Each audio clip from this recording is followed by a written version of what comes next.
सर्वशक्तिमान परमेश्वरका वचनहरूको वाचन संग्रह।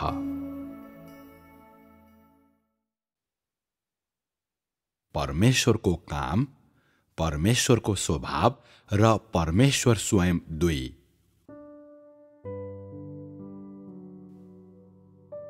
यसपछि हामी व्यवस्थाको युगको अवधिको परमेश्वरको कार्यलाई हेरौं। यी व्यवस्थाको युगका नियमहरू। 10 आज्ञा, वेदीहरू निर्माण गर्ने सिद्धान्तहरू, नोकरहरूसँग व्यवहार गर्ने नियमहरू, चोरी र क्षतिपूर्तिका नियमहरू, शबात वर्ष र 3वटा चाड मनाउने, शबात दिनका नियमहरू, बलिहरूका नियमहरू, होम बलि, अन्न बलि, मेल बलि, पाप बलि, दोष बलि, पूजाहारीहरूद्वारा चढाइने बलिहरूका हारून र तिनका छोराहरूलाई मान्न आदेश दिइएका नियमहरू, पूजाहारीहरूद्वारा चढाइने होम बलिहरू, पूजाहारीहरूद्वारा चढाइने अन्न बलिहरू, पूजाहारीहरूद्वारा चढाइने पाप बलिहरू, पूजाहारीहरूद्वारा चढाइने दोष बलिहरू, पूजाहारीहरूद्वारा चढाइने मेल बलिहरू, पूजाहारीहरूद्वारा चढाइने बलिहरू खाने नियमहरू, शुद्ध र अशुद्ध पशुहरू, खान हुने र नहुने पशुहरू, सुत्केरी भएपछि स्त्रीहरूलाई शुद्धिकरण गरिने नियमहरू, कुष्ठ रोगीलाई जाँच्ने मापदण्डहरू, कुष्ठ रोगबाट निको भएकाहरूका निम्ति नियमहरू, संक्रमित घरहरू शुद्धिकरण गर्ने नियमहरू, धातु रोगले ग्रस्त व्यक्तिहरूका निम्ति नियमहरू, वर्षमा एकचोटि मनाउनु पर्ने प्रायश्चितको चाड, गाई बस्तु र भेडाहरू काट्ने नियमहरू, अन्य जातिहरूका घृणित चाल चलन पालन गर्न मनाही, हाड नाताकरणी नगर्ने आदि, मानिसहरूले पालन गर्नै पर्ने नियमहरू। तिमीहरू पवित्र हुनेछौ, किनभने म तिमीहरूको परमेश्वर यहोवा पवित्र छु।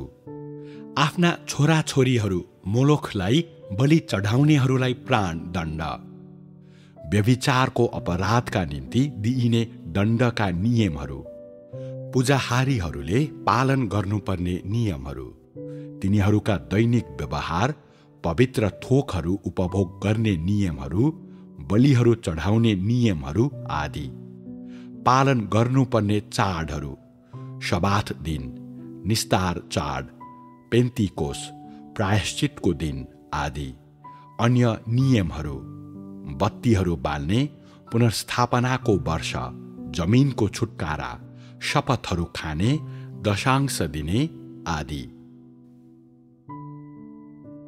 व्यवस्थाको युगका नियमहरू परमेश्वरले सारा मानव जातिलाई मार्ग निर्देशन गर्नुहुन्छ भन्ने कुराको वास्तविक प्रमाण हुन्। त्यसो भए तिमीहरूले व्यवस्थाको युगका यी नियम र सिद्धान्तहरू पढेका छौ, होइन त? के ती नियमहरूले विस्तृत दायरा समेट्छन्? पहिले तिनीहरूले 10 आज्ञाको कुरा गर्छन्। त्यसपछि वेदीहरू कसरी बनाउने भन्ने सम्बन्धी र अन्य नियमहरू छन्। यी पछि शबात दिन पालन गर्ने र 3वटा चाड मनाउने सम्बन्धी नियमहरू छन्। अनि त्यसपछि बलिहरू चढाउने नियमहरू छन्। के तिमीहरूले कति प्रकारका बलिहरू छन् भन्ने देख्यौ? होम बलि, अन्न बलि, मेल बलि, पाप बलि आदि छन्।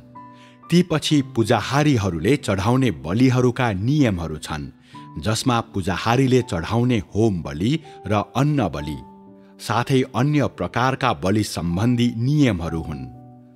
नियमहरूको 8औं समूह पूजाहारीहरूले बलिहरू खानेसँग सम्बन्धित छ। त्यसपछि मानिसहरूको जीवन अवधिमा के पालन गर्नुपर्छ भन्ने नियमहरू छन्। यसमा मानिसहरूको जीवनका धेरै पक्षका लागि नियमहरू छन्, जस्तै उनीहरूले के खानुहुन्छ र के खानु हुँदैन, सुत्केरी भएपछि स्त्रीहरूको शुद्धिकरण र कुष्ठ रोगबाट निको भएकाहरू सम्बन्धी नियमहरू, यी नियमहरूमा परमेश्वरले रोगको बारेमा पनि कुरा गर्नुभएको छ र भेडा र गाईबस्तु आदिलाई मार्ने सम्बन्धी नियमहरू पनि छन्। भेडा र गाईबस्तुहरू परमेश्वरले बनाउनु भएको थियो र परमेश्वरले भन्नुभए अनुसार मात्र तैँले तिनीहरूलाई मार्नुपर्छ। अवश्य नै परमेश्वरका वचनहरूको पछाडि कारण छ। अवश्य नै परमेश्वरले घोषणा गर्नुभए अनुसार यो काम गर्नु नै उचित छ र यो निश्चय नै मानिसको लाभदायक छ। यसमा पालन गर्नुपर्ने चाड र नियमहरू पनि छन्, जस्तै शबात दिन, निस्तार चाड र अन्य यी सबैको बारेमा परमेश्वरले बताउनु भएको छ। अब हामी अन्तिम नियमहरूलाई हेरौँ। अन्य नियमहरू बत्तीहरू बाल्नु, पुनर्स्थापनाको वर्ष, जमिनको छुटकारा, शपथ खानु, दशांश चढाउनु आदि। के यी कुराहरूले विस्तृत दायरालाई समेट्छन्? यहाँ कुरा गर्नुपर्ने पहिलो विषय भनेको मानिसहरूले चढाउने बलि हो। त्यसपछि चोरी र क्षतिपूर्ति र शबात दिनको पालन गर्ने नियमहरू छन्। जीवनको हरेक कार्य यसमा समावेश छ। भन्नुको अर्थ, जब परमेश्वरले आफ्नो व्यवस्थापन योजनाको आधिकारिक काम सुरु गर्नुभयो, त्यसबेला उहाँले ती धेरै नियमहरू स्थापित गर्नुभयो जुन मानिसले पालन गर्नुपर्थ्यो। ती नियमहरू मानिसलाई पृथ्वीमा मानिसको सामान्य जीवन जिउन दिनका निम्ति थिए। यस्तो सामान्य जीवन जुन परमेश्वर र उहाँको मार्ग निर्देशनबाट अलग गर्न नसकिने हुन्छ। परमेश्वरले मानिसलाई पहिले वेदीहरू कसरी बनाउने, वेदीहरू कसरी स्थापित गर्ने भन्ने कुरा बताउनुभयो। त्यसपछि उहाँले मानिसलाई बलिहरू कसरी चढाउने भनी बताउनुभयो र मानिस कसरी जिउनुपर्छ, उसले जीवनमा कुन कुरामा ध्यान दिनुपर्छ, उसले के पालन गर्नुपर्छ अनि उसले के गर्नुपर्छ र के गर्नु हुँदैन भन्ने कुराहरू स्थापित गर्नुभयो। परमेश्वरले मानिसका लागि जे प्रबन्ध गर्नुभयो त्यो सबै कुरा समेट्ने किसिमको थियो र यी रीतिथिति, नियम र सिद्धान्तहरूद्वारा उहाँले मानिसको व्यवहारको मानकीकरण गर्नुभयो। तिनीहरूको जीवनलाई अगुवाई गर्नुभयो। परमेश्वरको व्यवस्थातर्फ तिनीहरूको सुरुवात निर्देशित गर्नुभयो। तिनीहरूलाई परमेश्वरको वेदीको अघि आउन डोर्याउनुभयो र तिनीहरूलाई उहाँले मानिसका निम्ति बनाउनु भएका सबै कुरा माझ सुव्यवस्था, निरन्तरता र सन्तुलन सहितको जीवन बिताउन डोर्याउनुभयो। परमेश्वरले सबैभन्दा पहिले यी साधारण नियम र सिद्धान्तहरू मानिसका लागि सीमा तोक्न प्रयोग गर्नुभयो, ताकि पृथ्वीमा मानिससँग परमेश्वरको आराधना गर्ने सामान्य जीवन होस्। उहाँको 6000 वर्षे व्यवस्थापन योजनाको सुरुको विशेष विषय यही हो। ती नीति र नियमहरूले धेरै व्यापक विषय समेट्छन्। ती व्यवस्थाको युगमा परमेश्वरले मानव जातिलाई दिनुभएका मार्ग निर्देशनका विशिष्ट कुराहरू हुन्। व्यवस्थाको युगभन्दा पहिले आएका मानिसहरूले ती स्वीकार र पालन गर्नुपर्थ्यो। ती व्यवस्थाको युगमा परमेश्वरले गर्नुभएका कामहरूको लिखित विवरण हुन् र ती सारा मानव जातिमाथि परमेश्वरको नेतृत्व र मार्ग निर्देशनका वास्तविक प्रमाण हुन्। मानव जाति परमेश्वरका शिक्षा र प्रबन्धहरूबाट सदा अभिन्न छ। यी नियमहरूमा हामी उहाँको कामप्रति, उहाँको व्यवस्थापनप्रति र मानव जातिप्रति परमेश्वरको मनोवृत्ति गम्भीर, विवेकशील, कठोर र जिम्मेवार छ भन्ने देख्छौँ। उहाँले मानव जाति माझ गर्नुपर्ने काम आफ्ना चरणहरू अनुसार अलिकति पनि भिन्नता नगरी गर्नुहुन्छ र उहाँले आफूले बोल्नुपर्ने वचनहरू थोरै त्रुटि पनि नगरिकन वा कुनै कुरा नछुटाइकन बोल्दै मानिस परमेश्वरको नेतृत्वबाट अभिन्न छ भनी देखाउँदै र उहाँले मानव जातिका लागि गर्नुहुने र भन्नुहुने सबै कुरा कति महत्त्वपूर्ण छन् भनी देखाउँदै त्यसो गर्नुहुन्छ। मानिस अर्को युगमा जस्तो सुकै हुने भए पनि सुरुमा अर्थात् व्यवस्थाको युगको अवधिमा परमेश्वरले यी साधारण कार्यहरू गर्नुभयो। परमेश्वर संसार र त्यस युगका मानव जातिप्रतिका मानिसहरूका अवधारणाहरू परमेश्वरका लागि अमूर्त र अस्पष्ट थिए र उनीहरूसँग केही सचेत विचार र अभिप्रायहरू रहेका भए पनि ती सबै अस्पष्ट र गलत थिए र यसरी मानव जाति तिनीहरूप्रतिको परमेश्वरको शिक्षा र प्रबन्धहरूबाट अभिन्न थियो।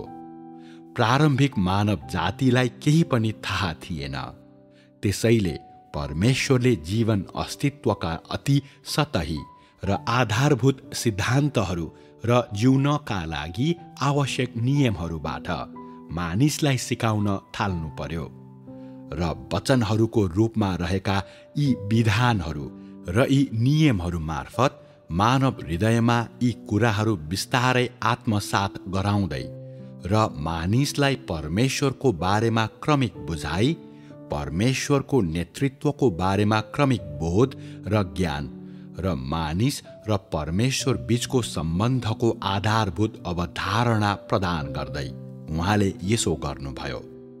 यस प्रभावलाई हासिल गरिसकेपछि मात्र परमेश्वरले पछि गर्नुपर्ने काम अलिअलि गर्दै गर्न सक्नुभयो र यसरी यी नियमहरू र व्यवस्थाको युगमा परमेश्वरले गर्नुभएका कामहरू मानव जातिलाई मुक्ति दिने उहाँको कार्यको आधारशिला हुन् र परमेश्वरको व्यवस्थापन योजनाको कामको पहिलो चरण हुन्।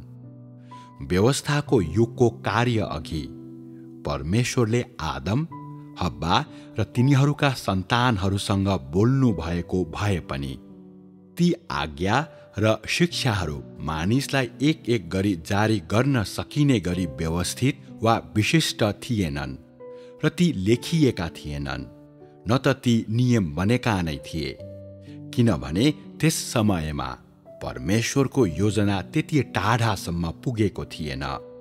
परमेश्वरले मानिसलाई त्यो चरणमा ल्याउनु भएपछि मात्र उहाँले व्यवस्थाको युगका ती नियमहरू बोल्न र मानिसहरूलाई ती पूरा गर्न लगाउन थाल्न सक्नुभयो।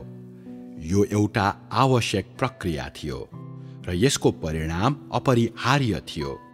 ती साधारण परम्परा र नियमहरूले मानिसलाई परमेश्वरको व्यवस्थापन कार्यका चरणहरू र उहाँको व्यवस्थापन योजनामा प्रकट भएका ईश्वरीय बुद्धिलाई देखाउँछ।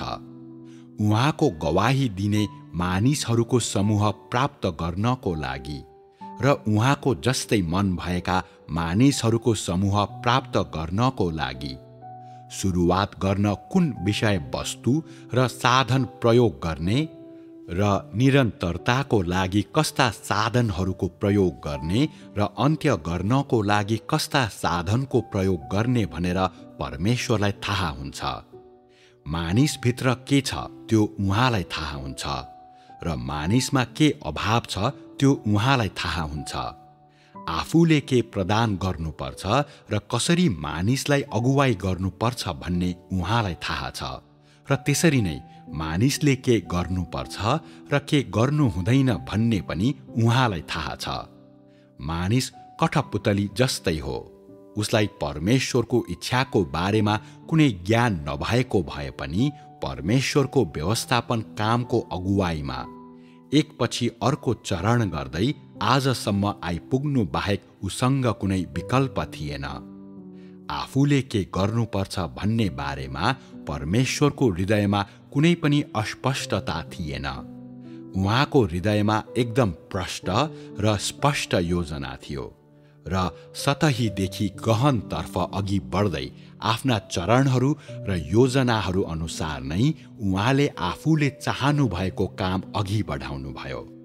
उहाँले पछि आफूले गर्नुपर्ने कामको बारेमा कुनै सङ्केत नगर्नु भएको भए पनि त्यसपछिका उहाँका कार्यहरू उहाँको योजना अनुसार नै गरिँदै र अघि बढ्दै गए। जुन परमेश्वरसँग जे छ र उहाँ जे हुनुहुन्छ त्यसको प्रकटीकरण र परमेश्वरको अख्तियार पनि हो। उहाँले व्यवस्थापन योजनाको जुनै चरणमा काम गरिरहनु भएको भए पनि उहाँको स्वभाव र उहाँको सारले उहाँ स्वयंलाई प्रतिनिधित्व गर्छ। यो बिल्कुलै सत्य कुरा हो। कामको युग वा चरणको बावजुद पनि कहिल्यै परिवर्तन नहुने कुराहरू पनि छन्। परमेश्वरले कस्ता किसिमका मानिसहरूलाई प्रेम गर्नुहुन्छ, कस्ता मानिसहरूलाई घृणा गर्नुहुन्छ, उहाँको स्वभाव र उहाँसँग जे छ र उहाँ जे हुनुहुन्छ त्यो सबै परिवर्तन हुँदैनन्। परमेश्वरले व्यवस्थाको युगको क्रममा स्थापना गर्नुभएका यी नियम र सिद्धान्तहरू आजका मानिसहरूका लागि धेरै सरल र सतही देखिने भए पनि र तिनलाई बुझ्न र प्राप्त गर्न सजिलो भए पनि त्यसमा परमेश्वरको बुद्धि छ र त्यसमा परमेश्वरको स्वभाव र उहाँसँग जे छ र उहाँ जे हुनुहुन्छ त्यो कुरा छ। यी साधारण देखिने नियमहरूभित्र मानव जाति प्रतिको परमेश्वरको जिम्मेवारी र वास्ता साथसाथै उहाँका विचारहरूको अति उत्तम सार व्यक्त गरिएको छ र यसरी मानिसहरूलाई वास्तवमै परमेश्वरले सबै थोकहरूमाथि शासन गर्नुहुन्छ र सबै थोकहरूलाई उहाँको हातले नै नियन्त्रण गर्छ भन्ने कुरा महसुस गराउँछ। मानव जातिले जति नै ज्ञान हासिल गरे पनि वा उसले जति नै सिद्धान्त वा रहस्यहरू बुझे पनि परमेश्वरको लागि यी कुनै पनि कुराले मानव जाति प्रतिको उहाँको प्रबन्ध र नेतृत्वको स्थान लिन सक्दैन। मानव जाति सदा सर्वदा परमेश्वरको मार्गदर्शन र परमेश्वरको व्यक्तिगत कार्यबाट अभिन्न हुनेछ।